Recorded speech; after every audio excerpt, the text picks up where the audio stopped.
Hello बच्चों, आज हम अपना क्लास 11th का एक नया लेक्चर शुरू करने वाले हैं। कह लीजिए कि एक नया चैप्टर ही पूरा स्टार्ट करने वाले हैं जिसका नाम है ग्रेविटेशन, गुरुत्वाकर्षण के बारे में। तो चैप्टर नंबर हमारा है क्लास 11th का chapter number 6 gravitation, unit number 2 गुरुत्वाकर्षण, Newton's law of gravitation. Physics का बहुत ही इंपॉर्टेंट टॉपिक है क्लास 11th वालों के लिए, जिसके बारे में बताया था न्यूटन साहब ने बताया था। गुरुत्वाकर्षण के बारे में एक थ्योरी आई थी, एक स्टोरी आप लोग सुने होंगे कि न्यूटन साहब एक सेब के वृक्ष के नीचे बैठे थे, जब उनके ऊपर एक सेब गिरता है और वह ज्यूम करते हैं कि ये सेब नीचे ही क्यों गिरा। तो वहां क्या ये स्टोरी सही है? तो ये स्टोरी बहुत ही गलत है। अगर आप लोग को अच्छे से ग्रेविटेशन के बारे में जानना है, ग्रेविटेशन की पूरी थ्योरी को समझना है, पूरी हिस्ट्री को, पिछला कैसे ग्रेविटेशन की खोज हुई थी, तो आप लोग यूट्यूब पे जाइएगा, सर्च करिएगा हिस्ट्री ऑफ ग्रेविटेशन या फिर हिस्ट्री ऑफ ग्रेविटी या फिर ग्रेविटी ऑफ हिस्ट्री सर्च करेंगे तो आपको पूरी वीडियो उसमें प्रॉपर तरीके से बताया जाएगा कि ग्रेविटेशन कहां से आई, ग्रेविटी की खोज कैसे हुई, किसने किया। हालांकि ग्रेविटेशन जो स्टोरी बनी है, सेब गिरा न्यूटन साहब के ऊपर तो ग्रेविटी की खोज की, ऐसा नहीं है। ग्रेविटी को खोज करने के लिए, अच्छे से बताने के लिए कई सारे साइंटिस्ट ने मिलकर ग्रेविटी को अच्छे से समझाया है। तो ग्रेविटी को जानने के लिए बहुत सारी सेंचुरी लगी, बहुत सारी शताब्दी बीत गई ग्रेविटी को अच्छे से एक्सप्लेन करने के लिए ना।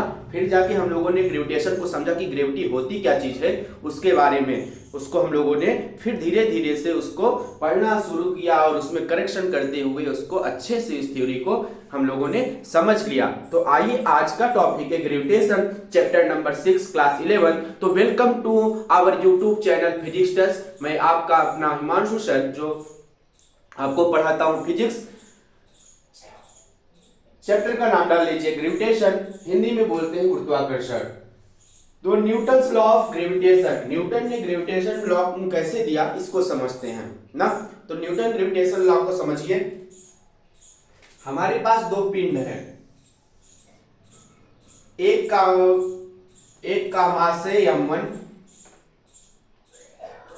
और एक थोड़ी सी दूरी पर एक पिंड और है सेम इसी आकार का। दो हमारे पास m1 और m2 मास के दो पिंड है, m1 और m2। ये थोड़ी सी दूरी, इनके बीच की दूरी r है, r दूरी पर ये दोनों रखे गए हैं, इस तरीके से रख दिया हम लोगों ने ना। और इस पिंड के कारण इस डायरेक्शन में एक फोर्स लग रही है F12, F यानी फोर्स 1/2 ना। तो फोर्स 1 लग रही है इस पर, इस वाले पिंड पर। m2 वाले पिंड के द्वारा m1 वाले पिंड पर एक बल लग रही है, उसका नाम दिया F12, यानी कि 1 पर 2 के कारण फोर्स लग रही है। और सेम इसी टाइप से इस साइड भी एक फोर्स लगेगी, इसको देते हैं F21 यानी कि m2 पिंड पर F1 पिंड के कारण लगी फोर्स ना। तो इस तरीके से उन्होंने, न्यूटन ने बताया, दो पिंड लिया, m1 और m2 मास सेम मास का, उनके बीच की दूरी r रखी और एक इस पर फोर्स लग रही थी जिसका नाम पड़ा F12, क्योंकि ये m2 के कारण लग रही थी, और इस पर एक फोर्स लग रही थी F21 जो कि लग रही थी m2 के कारण। ओके, ये बात उन्होंने बताया। तो क्या ये फोर्स हमेशा इसी डायरेक्शन में लगती है, इसके परपेंडिकुलर सीधे डायरेक्शन में लगती है 180 डिग्री पर। ऐसे भी लग सकती थी लेकिन ऐसे नहीं लगती है। ऐसे भी तो लग सकती थी इसकी डायरेक्शन फोर्स की, तो ऐसे भी नहीं लगती है। तो हमेशा कैसे लगती है? इसके परपेंडिकुलर डायरेक्शन, उसकी सीधी 180 डिग्री पर इसके सेंटर ऑफ मास के थ्रू लगती है। ओके, ये बात न्यूटन ने एज्यूम किया और उन्होंने एक फार्मूला दिया। क्या फार्मूला दिया? लिखिएगा फार्मूला, F बराबर G m1 m2 upon r square. ये होता है ग्रेविटेशनल फोर्स का फार्मूला। किसका फार्मूला बच्चा पार्टी? तो ये फार्मूला दिया न्यूटन साहब ने, बताया कि ये फोर्स कितनी निकल के आएगी इस पे। ये निकल के आएगी G m1 m2 upon r square. F होता है क्या? Central force. क्या? Central force. अभी हम लोग समझेंगे सेंट्रल फोर्स क्या होता है, जो कि एक सेंटर से दूसरे सेंटर की बीच में लगती है जो फोर्स ना, सेंटर पे लगे, हमेशा इधर उधर नहीं लगती, सेंटर को देखते हुए मानते हुए ये फोर्स लगती है सेंटर पे हमेशा। एक पिंड दूसरे पिंड की सेंटर पे हमेशा फोर्स लगाता है, वही होता है क्या, ग्रेविटेशनल फोर्स। ग्रेविटेशनल फोर्स का फार्मूला न्यूटन ने दिया, जो बताया F equal to G m1 m2 upon का आर स्क्वायर। आर स्क्वायर क्या है, आर स्क्वायर है इसके और इसके बीच की दूरी, मतलब आर स्क्वायर क्यों किया, तो F डायरेक्टली प्रोपोर्शनल होगा m1 और m2 के, और F इनवर्सली प्रोपोर्शनल होगा 1/r स्क्वायर के। 1/r स्क्वायर कहने का मतलब यही हुआ बच्चा कि अगर इसके बीच की दूरी दोगुनी है तो फोर्स इसका 4 गुना कम हो जाएगा ना, यही समझते हैं आप लोग। इनवर्सली प्रोपोर्शनल का मतलब क्या होता है, इनवर्स ना, square inverse law. Square inverse law क्या बताता है, square inverse law. Square inverse law यही है कि अगर हमारी दूरी जो है ये 2 गुना कम होगी तो इस पर फोर्स, इन दोनों के पिंड के बीच में फोर्स कितनी कम हो जाएगी, 4 गुना कम हो जाएगी ना। तो यही बताता है स्क्वायर इनवर्स लॉ। और इस दोनों एक्सप्रेशन से उन्होंने एक और दो एक्सप्रेशन से निकाला ये फार्मूला, F बराबर जी m1 m2 upon R square. और ये जो जी है बच्चा, इसी को बोलते हैं जी बराबर ग्रेविटेशनल कांस्टेंट या फिर यूनिवर्सल ग्रेविटेशनल कांस्टेंट। और इस g का मान कितना होता है, 6.67 into 10 power -11 newton metre square पर केजी स्क्वायर।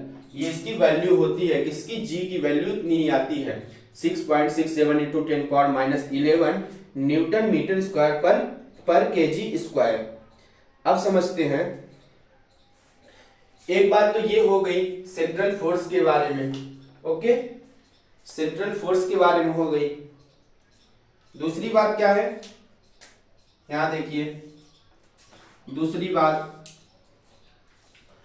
कि ये जो फोर्स लगती है अट्रैक्टिव फोर्स होती है। ये जो फोर्स लगती है ग्रेविटेशनल फोर्स, ये एक दूसरे के अट्रैक्टिव लगती है। अट्रैक्टिव मतलब एक दूसरे को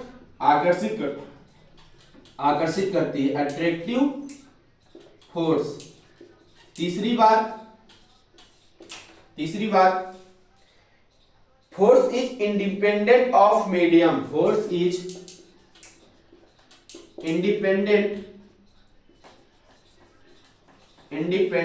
ऑन मीडियम, यानी कि ये जो फोर्स लगती है इंडिपेंडेंट होती है मीडियम के, मीडियम पर निर्भर नहीं करती है। हमारा ये जो फोर्स लगता है ग्रेविटेशन फोर्स, ये मीडियम पर निर्भर नहीं करती। हमारा पिंड चाहे पानी में रहे, चाहे हवा में रहे, चाहे किसी भी मीडियम में रहे या फिर निर्वात में रहे, कहीं भी रहे, तो उसपे जी की वैल्यू हमेशा इतनी ही आती है, 6.67 इंटू 10 पावर -11। इसीलिए इसको क्या कहा गया है, यूनिवर्सल ग्रेविटेशनल कांस्टेंट, यानी कि पूरे ब्रह्मांड में जी की वैल्यू चेंज नहीं होगी। चेंज नहीं होगी इसका मतलब यही हुआ, कहीं भी नहीं चेंज होगी।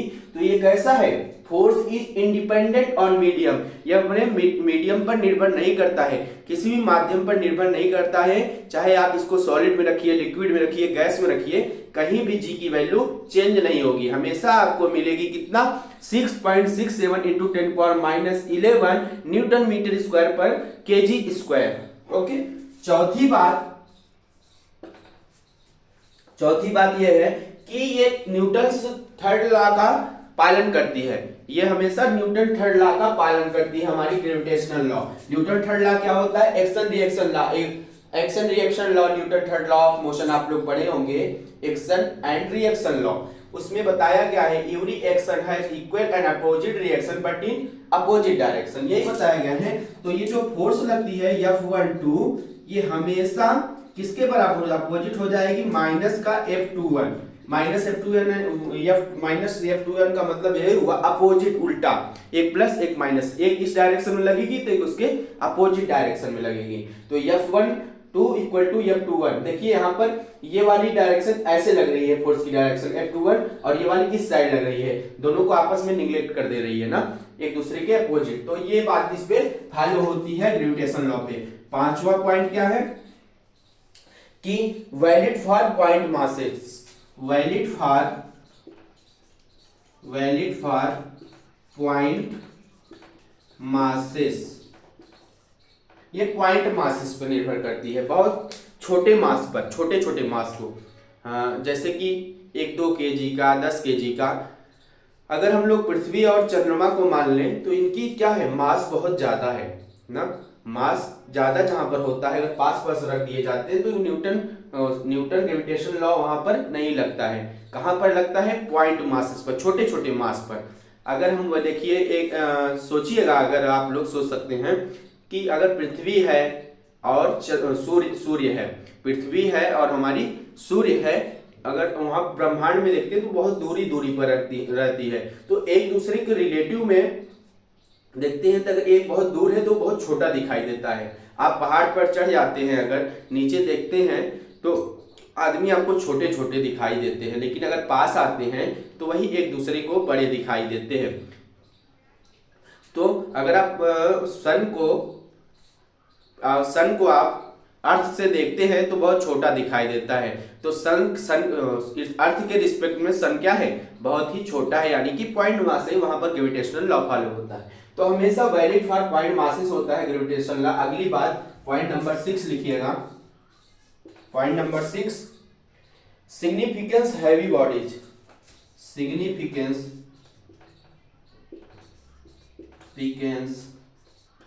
Heavy body. सिग्निफिकेंस का मतलब बताया अभी कि एक दूसरे के रिलेट करते हैं, दूर है, पास है, इसको देखा जाता है ग्रेविटेशनल लॉ लगाने के लिए, पॉइंट मासेस को एज्यूम करने के लिए। तो हैवी बॉडी, छोटी और बड़ी बॉडी को एज्यूम किया जाता है। जिस प्रकार से ये एक दूसरे के पास है तो बड़ी दिखाई देंगी, दूर रहेंगी तो छोटी पॉइंट मास के बराबर दिखाई देंगी। तो न्यूटन लॉ ऑफ ग्रेविटेशन ये होता है, और इसका फार्मूला होता है F बराबर G m1 m2/r², ये आया यहाँ से, और इसका मान होता है 6.67 × 10⁻11 न्यूटन मीटर स्क्वायर पर केजी स्क्वायर। और ये सब उसके क्या है, पॉइंट्स है। अट्रैक्टिव फोर्स होती है इन दोनों के बीच, force is independent on medium पर फोर्स जो लगती है निर्भर नहीं करती है, एक्शन रिएक्शन लॉ को फॉलो करता है, वैलिड फॉर पॉइंट मास होता है, सिग्निफिकेंस हैवी बॉडी को एज्यूम करके माना जाता है। तो ये बात हुई न्यूटन्स लॉ ऑफ ग्रेविटेशन की। ओके, ये बात समझ में आया आपको, ये बात पूरे तरीके से समझ में आ गया। आइए इस पर क्वेश्चन करते हैं और अपने न्यूटन्स लॉ ऑफ ग्रेविटेशन को और अच्छे से एक्सप्लेन करते हैं। अगर आप लोग समझ नहीं पाए हो तो ये थ्योरी आपको क्वेश्चन में समझ में आ जाएगी। इसको इरेज करते हैं और क्वेश्चन करके देखते हैं न्यूटन लॉ ऑफ ग्रेविटेशन पे। आइए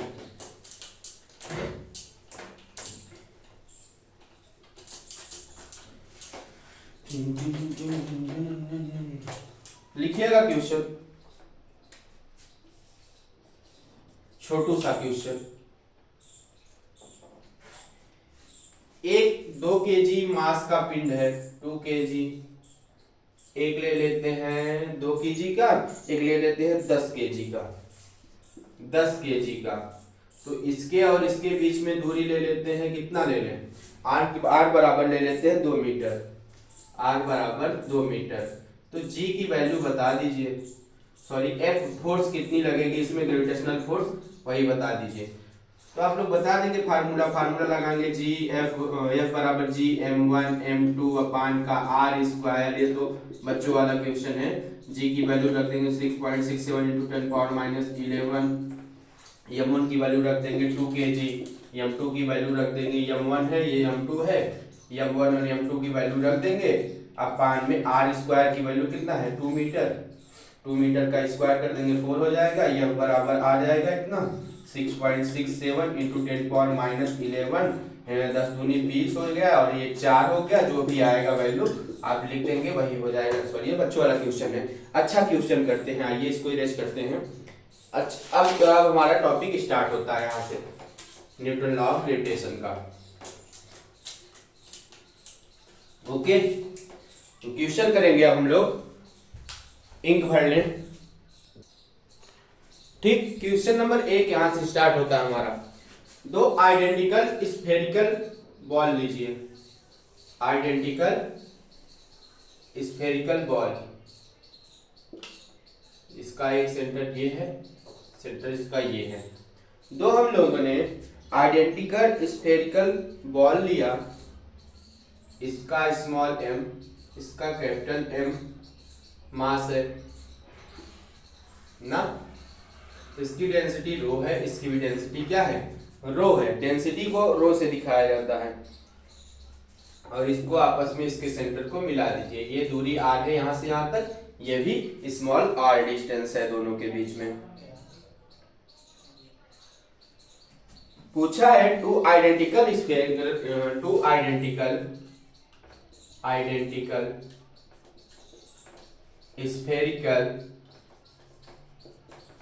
balls, two identical spherical balls जिसकी रेडियस क्या है, रेडियस r है,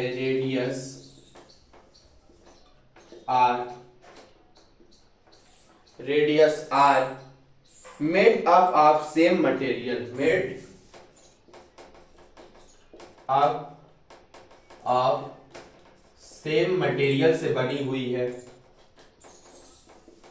आइडेंटिकल मैं कहने का मतलब दोनों वही है ना, दोनों सेम, सब चीजें क्या होंगी, दोनों में सेम होंगी, same material. The force of gravitational, the force of gravitational between,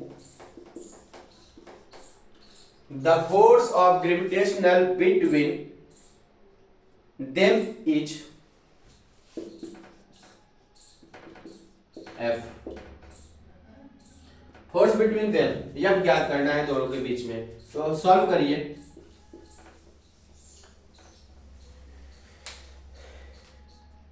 option भी दे देते हैं आपको, option A B C D, sorry 1/r² 1/r² और क्या दे दे 1/r⁴ 1/r⁴ और r⁴ करिए। ऑप्शन नंबर कौन सा आएगा? तो फार्मूला हमारे पास क्या हम लोगों ने पढ़ा न्यूटन ग्रेविटेशनल लॉ में, F बराबर Gm1 m2 अपान का r², यही फार्मूला होता है। ठीक, F बराबर Gm1 m2 अपान r²। यहां पर हमको मिला है मास, मास का मास वॉल्यूम बराबर डेंसिटी बराबर क्या होता है, मास अपान वॉल्यूम, और मास बराबर निकाल लेंगे density into volume, density into volume करके हमारी मास निकल जाएगी यहां से। तो कितनी आएगी, F बराबर m बराबर रो इंटू वॉल्यूम, वॉल्यूम कितनी रखते हैं इसकी, यानी कि सर्कल है, स्फेरिकल सर्कल है, तो स्फेरिकल सर्कल का वॉल्यूम होता है पाई 4/3 पाई r क्यूब, 4/3 पाई r क्यूब वॉल्यूम होता है स्फेयर का, फार्मूला मैथ में पढ़े होंगे। तो m बराबर रो इंटू 4/3 पाई r क्यूब। F बराबर रख दीजिए, F बराबर Gm1 m2, F बराबर Gm1 m2 अपान 2r² अपान 2r का होल स्क्वायर। 2r कहां से आया, एक r ये 2r, r² होता है फार्मूले में, तो 2r का होल स्क्वायर। ओके, ये फार्मूला हमारा वही था, F बराबर Gm1 m2 अपान r²। ओके, अब m1 और m2 की वैल्यू रख दीजिए फार्मूले में ना। यहां से देखिएगा F बराबर Gm² अपान r², ये फार्मूला बनता है, इसी पे कर रहे हैं हम लोग। तो वैल्यू रखिए फटाफट, G की m1 m2 की और 2r अपान r² की, ये निकल के आएगा G रो इंटू m1 की वैल्यू कर रख दीजिए 4/3 पाई r क्यूब, 4/3 पाई r क्यूब दो बार, 4/3 पाई r क्यूब, पाई भी दो बार आर भी 2 बार, आर की ये भी 2 बार, ये भी 2 बार, क्योंकि m1 के लिए इतना आएगा, m2 के लिए भी इतना आएगा, तो इसका स्क्वायर कर दीजिए और 2r स्क्वायर, 2r का होल स्क्वायर हो जाएगा 4r square, 4r square. Okay, आगे यहां पर समझते हैं। और यहां से वैल्यू क्या होगी हमारी, ये डायरेक्टली प्रोपोर्शनल, आर की पावर 3×3 यानी कि आर पावर 6 अपान आर की पावर 6 अपान आर की पावर 2 क्या बन जाएगा, आर की पावर 2 से 1 कट जाएगा, बचेगा हमारा डायरेक्टली प्रोपोर्शनल क्या हो जाएगा, आर की पावर 4। तो आर की power 4, option number D is the right answer. तो आर की पावर 4 इसका आंसर आएगा। ओके, तो ऑप्शन नंबर डी इसका क्या है, करेक्ट है। अगला क्वेश्चन करिए, इसको इरेज करते हैं। नेक्स्ट क्वेश्चन,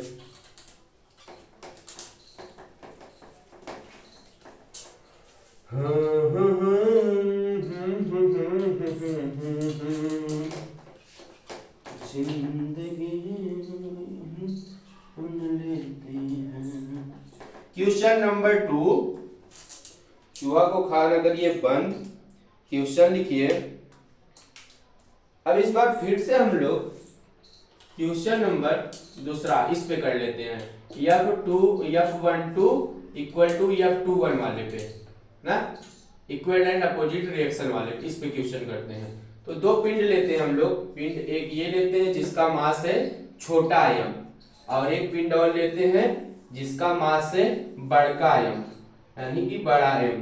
दोनों के बीच की दूरी होगी कुछ, स्मॉल r ले लेते हैं इसके बीच की दूरी ना।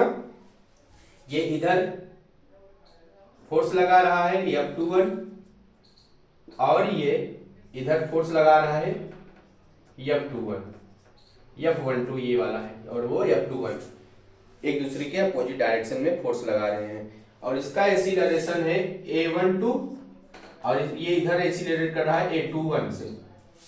ठीक, तो बहुत सारे ये क्या है, मल्टीपल क्वेश्चन। देखिए मल्टीपल क्वेश्चन ऑप्शन दे देते हैं, A B C D E F G H option दे देते हैं आपको। F21 आपको सही गलत बताना है ना, F12 बराबर होगा F21 के, F12 बराबर होगा F21 के। दूसरा F नेट बराबर होगा 0 के, F नेट बराबर होगा 0 के, सही बात है गलत बात है। तीसरा A12 बराबर होगा माइनस A21 के, A12 बराबर होगा माइनस का A21 के। डी ऑप्शन दे देते हैं। ए कॉम सेंटर ऑफ मास बराबर होगा 0 के, और V1 बराबर V2 बराबर 0, V1 बराबर V2 बराबर 0 के होगा, सही बात है गलत है। F दे देते हैं आपको, V कॉम होगा 0, V सेंटर ऑफ मास बराबर 0 के होगा कि नहीं होगा, सही है गलत। जी है, V कॉम बराबर कांस्टेंट होगा, V कॉम बराबर कांस्टेंट होगा। H है V1 बराबर V2 बराबर कांस्टेंट, V1 बराबर V2 बराबर कांस्टेंट, क्या होगा, सॉल्व करिए फटाफट, वो वाला फिगर है। तो कौन सही है कौन गलत है आप लोग टिक करिए। तो समझिए, पहले ए वाला देखते हैं, ये वाला F12 बराबर माइनस का F21।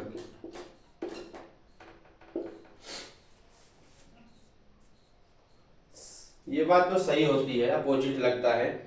ओके, दूसरा बी वाला F नेट बराबर 0, F नेट बराबर 0 क्योंकि हाँ F12 बराबर माइनस F21 बराबर 0 ही आ जाएगा, तो ये भी सही है। सी ऑप्शन A12 बराबर A21 वाला कैसे होगा, A12 बराबर माइनस A21 वाला, ये गलत है ना, ये वाला गलत है, सी वाला कैसे। तो F बराबर एक बार तो क्या होता है A12 बराबर होता है फोर्स अपॉन मास होता है एक्सीलरेशन बराबर होता है फोर्स अपॉन मास। तो G m1 m2 G small m capital M upon small m से cancel small g capital G upon G gm sorry G small m capital M upon r square m small m है ना, तो बचेगा क्या r square, ये आएगा इसके लिए। और A21 के लिए आएगा F अपॉन m बराबर आ जाएगा G m capital M upon r square capital M cut जाएगा, यहाँ बचेगा G small m upon r square. तो दोनों को एक्सीलरेशन क्या करते हैं बताइए, तो दोनों आपस में क्या बराबर आ रहे हैं, तो नहीं, दोनों आपस में बराबर नहीं आ रहे हैं। एक कैपिटल M आ रहा है, एक स्मॉल m आ रहा है, एक कैपिटल M आ रहा है, दोनों आपस में बराबर नहीं है। तो ये बात क्या है, इनकरेक्ट है। ओके, इसको इरेज करिए। डी नंबर समझिए।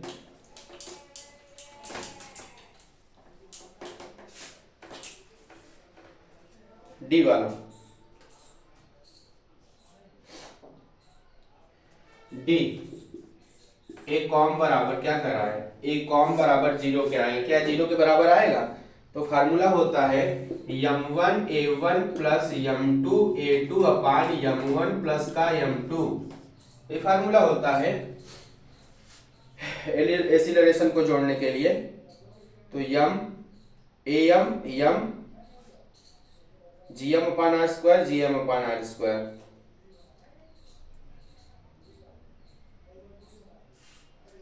तो ये बन जाएगा m gm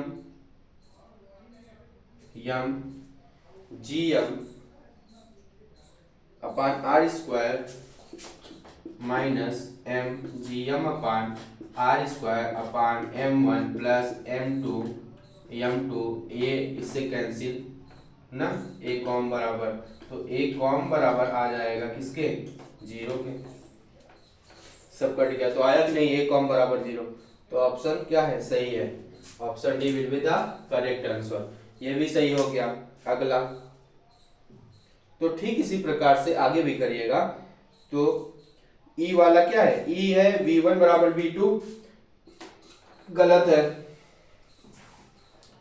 v कॉम बराबर 0, गलत है। v कॉम कांस्टेंट है, सही बात है। h क्या है, v1 बराबर v2 बराबर कांस्टेंट है, गलत है। सॉरी, ये सही है, कांस्टेंट रहेगा। ओके, तो ये भी क्वेश्चन आपको समझ में आया। एक क्वेश्चन और देखते हैं, सेंट्रल फोर्स पे क्वेश्चन देखते हैं ना, ये अपोजिट रिएक्शन वाले पे था, न्यूटन थर्ड लॉ पे था। हम लोगों ने ग्रेविटेशनल लॉ पे किया, F1 F2 पे किया। अब एक करते हैं हम लोग सेंट्रल फोर्स पे।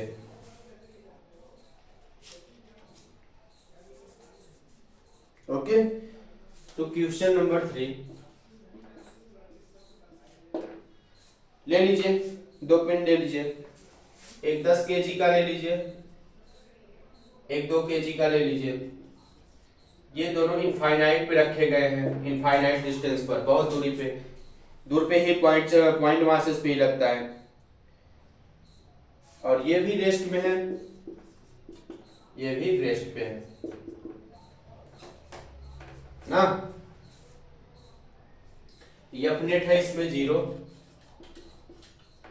F net 0, A com V com, A centre of mass बराबर 0, वी सेंटर ऑफ मास बराबर कांस्टेंट होता है हमेशा।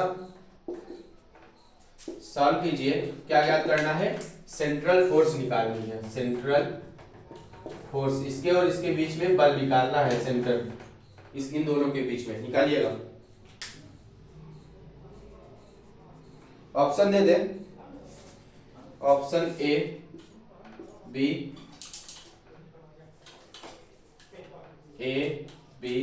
सी D. 2 metre per second, -2 metre per second, -10 metre per second, +10 metre per second.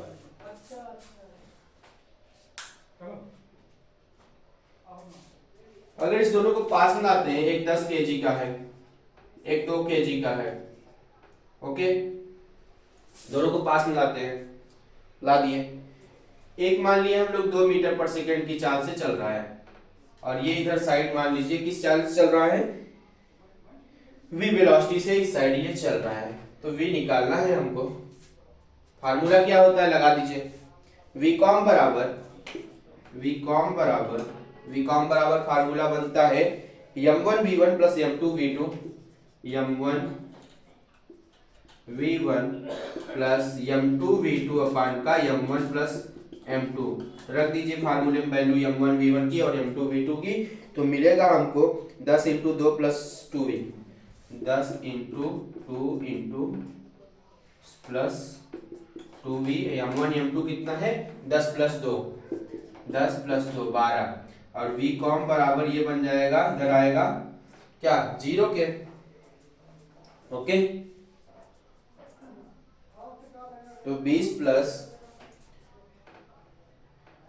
इधर देखिए, तो इधर करेंगे v कॉम बराबर 20 प्लस 2v अपान 12, ये जाएगा 0 हो जाएगा। तो 20 प्लस 2v बराबर 0, तो 2v बराबर माइनस का 20, v बराबर 20 बटा 2 विद हम्मा 20 बराबर माइनस का 10, माइनस का 10 मीटर पर सेकेंड, इसकी वैल्यू आ जाएगी। Option number C is the right answer for this question, okay. बात समझ में आई? ठीक, आइए एक क्वेश्चन और करते हैं, क्वेश्चन नंबर 4। समझ में आए तो ना आए तो इसको वीडियो को रोक रोक कर समझिएगा और खुद से ट्राई करने करिएगा क्वेश्चन लगाने का। एक क्वेश्चन और देखते हैं, क्वेश्चन नंबर 4। क्वेश्चन नंबर 4 है हमारा सेंट्रल फोर्स पे ही ना, सेंट्रल फोर्स पे ही एक ब्लॉक ये दिया है और एक थोड़ा सा इससे बड़ा सा ब्लॉक दिया है ना, इसकी लेंथ दे दिया है L और इसकी लेंथ दे रहा है 2L। यहां से यहां तक इसका क्या है, सेंटर ऑफ मास है,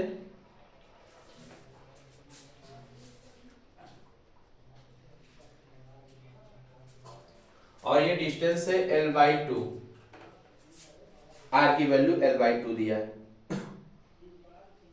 सॉरी ये ऊंचाई है L/2,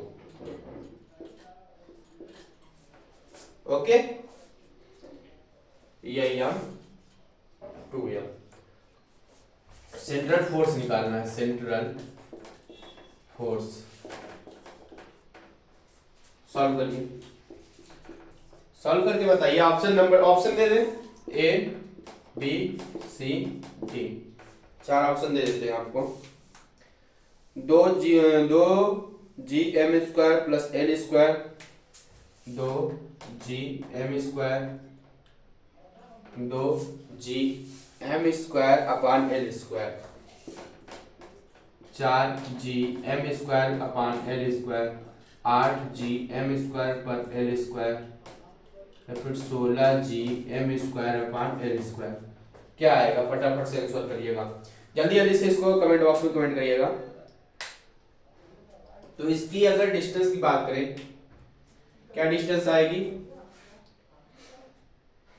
यहां से यहां तक ये 2L है, तो यहां से यहां तक डिस्टेंस होगी इसकी L/2, यानी कि L, 2L का आधा हो जाएगा L, 20 से ही कर रहे हैं ना, तो L आ जाएगा, और ये टोटल L/2 है, और ये टोटल L है ना, तो इसकी छोटी सी यहां तक L/2, और इसका सेंटर ऑफ मास कुछ यहां बनेगा, ठीक, कुछ ऐसे। तो यही त्रिभुज को हम लोग बाहर ले लेते हैं,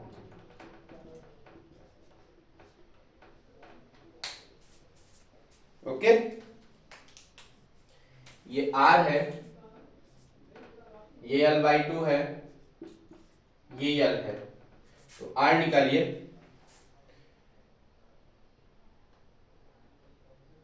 ये L/2 है, तो ये भी L/2 हो जाएगा, ओके। सॉल्व करिए, R निकालिए। R निकालने के लिए क्या करेंगे, R बराबर अंडर रूट में L/2 का whole square plus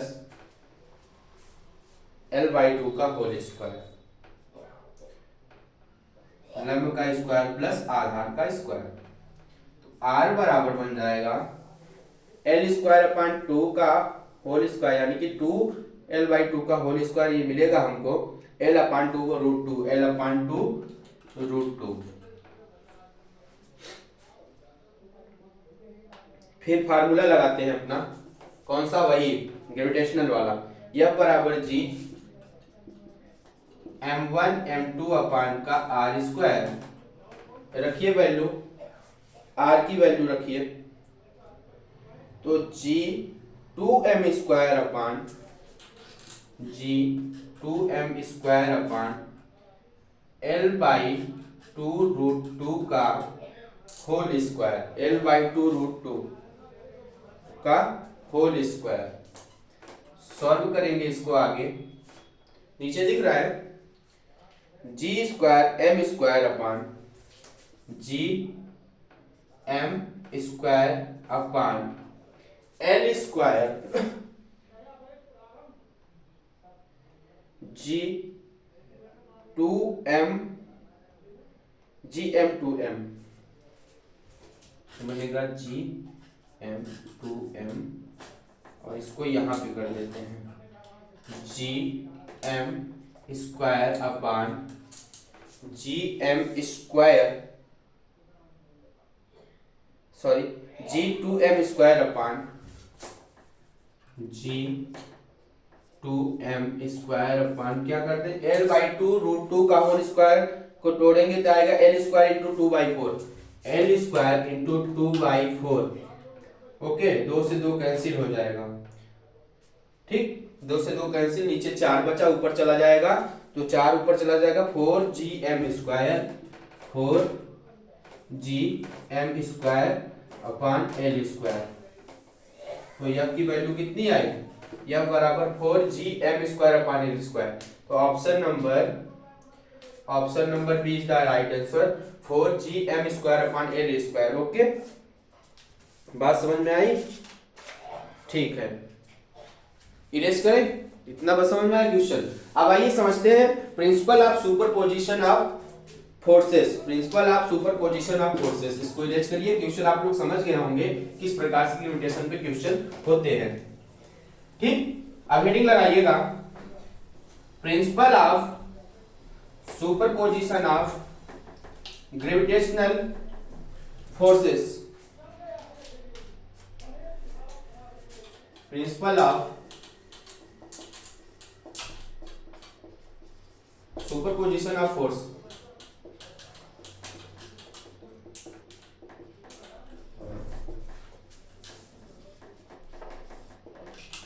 principle of superposition of force का मान लीजिए हमारे पास बहुत सारे ऐसे यम मासेस दिए गए हैं, मास, बहुत सारे अलग अलग मास के पिंड हैं। ओके, ऐसे बहुत सारे एम मास के, एक m1 है, m2 है, m3 है, m4 है, m5 है, mn है। ओके, ये इस पर कुछ ऐसे लगाएगा फोर्स, ये इस पे लगाएगा, ये इस पे लगाएगा, कुछ इस तरीके से फोर्स लग रही होगी एक दूसरे के बीच में। तब यहाँ पर principle of superposition of force बताता है कि F नेट बराबर F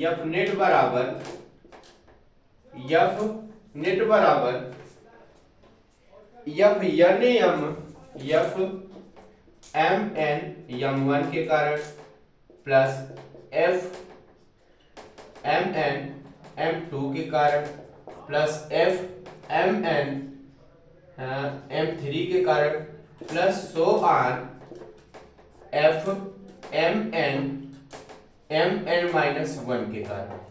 ये होती है principle of superposition of force को वेक्टर फॉर्म में जोड़ते हैं तो पूरी फोर्सेस इस एक पिंड पर निकल सकती हैं। एक इस पे क्वेश्चन करके देखते हैं।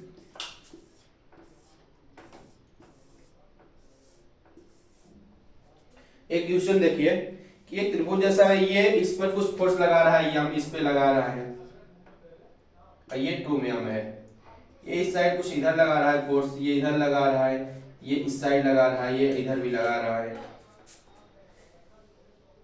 तो find net force on mass m, find net force on m and 2m m और 2m के कारण इस m और 2m के कारण इस पर फोर्स ज्ञात करनी है। तो कैसे करेंगे, ऑप्शन दे दे, ऑप्शन क्या है, A B C D। कितना आएगा, 2√3/7, 2√3/7 √3 इंटू 2√7। ऑप्शन सी दे दे 2√7 इंटू 2√7 √3। ऑप्शन डी है दे √7 और √3 2√3। सॉल्व करिए।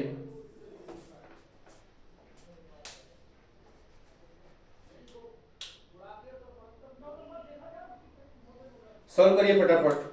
ठीक, इसको रेज करते हैं, एक पे सॉल्व करते हैं इस क्वेश्चन को।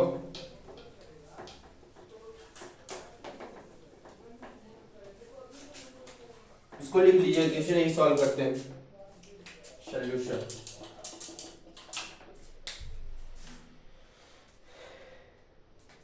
तो यहां पर 2m का एक पिंड था, इसका फोर्स कुछ इधर लग रहा था और इधर लग रहा था, ये 60 डिग्री एंगल बना रहा था यहाँ पे। तो वेक्टर को जोड़ना हम लोग सीखे हैं, पढ़े हैं, क्या होता है वेक्टर को कैसे जोड़ा जाता है। एफ नेट बराबर फार्मूला होता है √a² + b² + 2ab cos theta.